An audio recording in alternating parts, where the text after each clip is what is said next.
I didn't want to say this before, but we've had many presentations from people who are in China, coming from the West, coming from Hong Kong, from Taiwan, from westernized countries. I think this is the first time we've had a speaker from a Chinese agency that grew up, started independently in mainland China, and I'm sure we'll see a lot more. Thank you, Stone.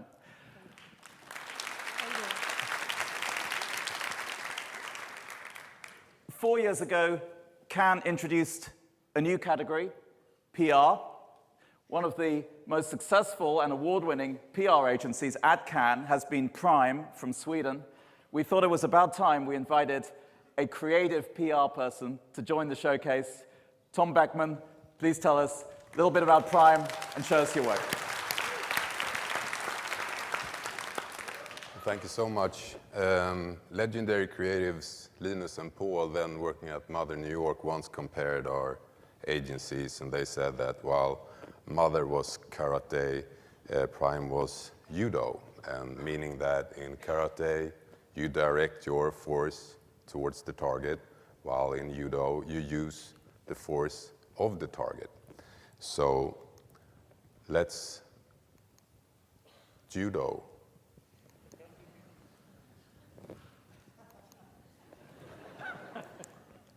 Or karate. Let's start with going through the basic elements of an idea in our world. And I guess, obviously, we have craft, who's traditionally been the #1 tool for our industry, you know, copy and art. And then the last decade or so, we've been talking a lot about content. And doing judo, we work with context, and I'm going to try to give you a couple of examples of that. A couple of years back, when the car industry was on its knees, it was basically the survival of the fittest. We did Darwinism for Audi. And last year, when everyone was talking about this gigantic ocean, plastic island floating around in the Pacific, we did Back from the Sea for Electrolux. This year, everyone has been talking about the big data and on how big data is dirty data. I don't know if you're aware that the data center industry will soon have a greater environmental impact than the aviation industry. So then we did this campaign.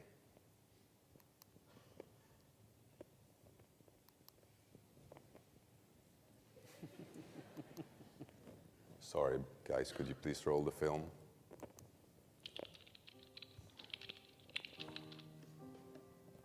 Over the last 2 decades, humankind's heritage has been translated from analog to digital storage. During these decades, global computing has grown by 58% a year. And in 2007, research agency Gartner concluded that data centers would soon have a greater environmental impact than the aviation industry. But only nerds and locals were interested.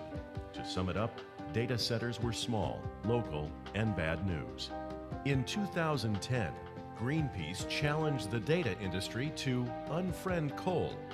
The whole industry was looking for answers, and the solution came from an unlikely place near the Arctic Circle in Sweden. It came from our city of Luleå. Our region provides fresh air cooling all year round and has a river that generates 100% renewable energy. Facebook were the first to realize our green potential when they decided to build a data center in Europe, but nobody else knew.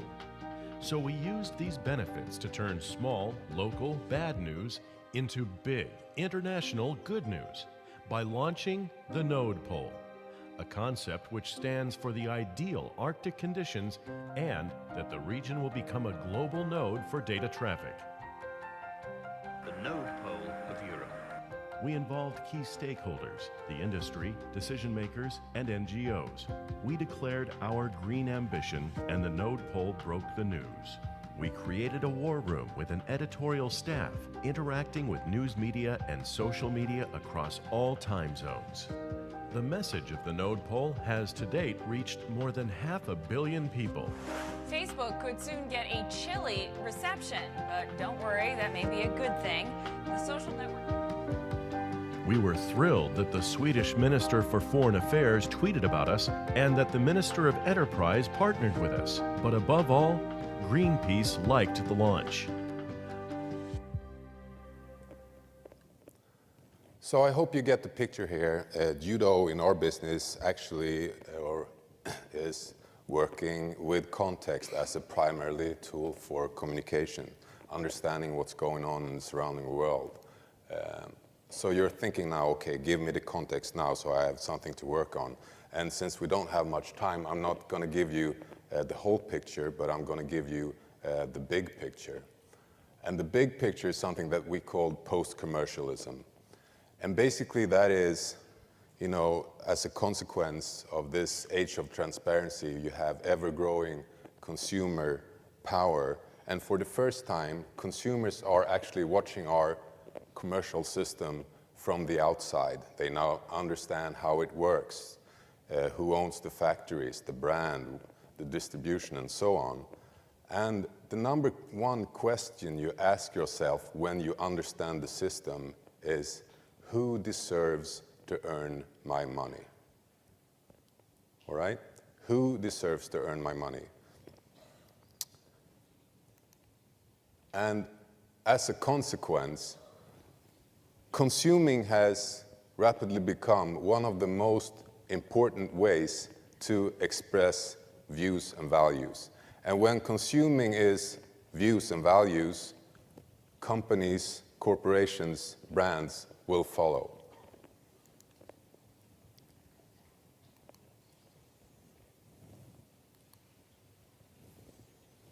Right, so that means they're going from building brands to taking stands, because that's the only way they can relate to a consumer that asks themselves, who deserves to earn my money, all right?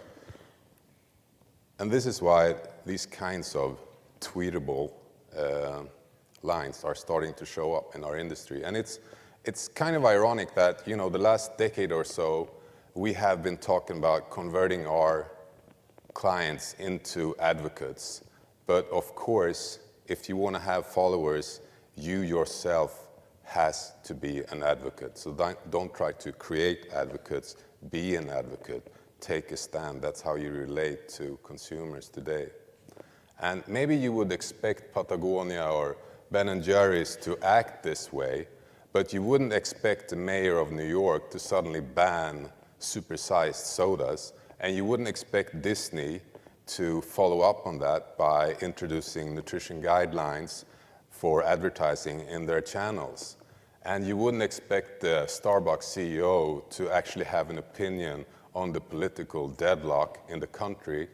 And obviously now there are apps that show you what the product you're about to buy, what the company behind it actually stands for and think to help you in the buying process. So that means that we have to go from earned media to earned business. And I mean, don't get me wrong, I'm a PR guy, I'm an earned media guy, and it kind of defined our industry the last 3 or so years. But it also has this effect on our industry, because earned media, people start, how do we earn media? We do stunts, right? And they're techie stunts, they're funny stunts, but they're not necessarily the good stuff. They're not necessarily corresponding to where consumers are today. So it's been a lot of talk about Walmart last month, but this project is like from a year ago, where they launched this project that when they introduce private label, they do it with less fat, less sugar, and less salt. So what they're doing is they're providing cheaper, healthier food. They're making money, people are getting healthier, and then you get advocates like this. You don't try to create advocates, you are an advocate, and you get followers. And it's funny, a smart person once told me that the #1 substitute for the word individual in UK and US is consumer, while in my country, the most common synonym is citizen. And we have to understand that in a post-commercial society, you are both. Like I said, consuming has rapidly become one of the most important ways to express views and values. It's actually supporting through buying. And this is not a CSR thing. This is not like a good, nice to have thing that you add on top of your business model. This is the business model. And especially now in a global market, it's really hard to differentiate products and design and pricing and so on. And maybe you can add some services to your product that will make it stick out. But at the end of the line, it's your social involvement and mission that will differentiate your business. So I'm going to leave you with one last case we did for the biggest franchise of plumbers in Sweden. But if you find this talk interesting, please go to contagiousmagazine.com. They published an opinion piece today called Post-Commercialism, go figure. And if you read it and like it, share the living daylights out of it.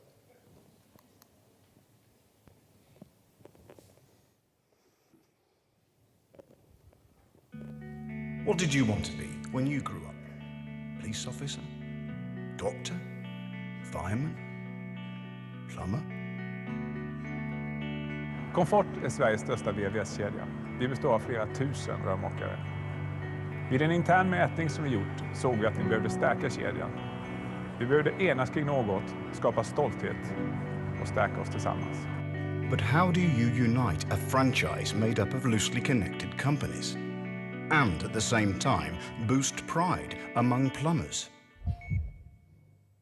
It's not like they save lives, like firemen. Or do they? 4,000 children die every day from lack of safe water in the world. So it was clear that we had an unsung hero to make public, and at the same time, unite the franchise. Comfort initiated a project designed to secure safe water for the people that need it most, and they engaged the global NGO SOS Kinderdorf to guide them there. Vi ser att Comfort har en expertis som vi kan ha stor nytta av när det gäller att barn ska ha tillgång till rent vatten.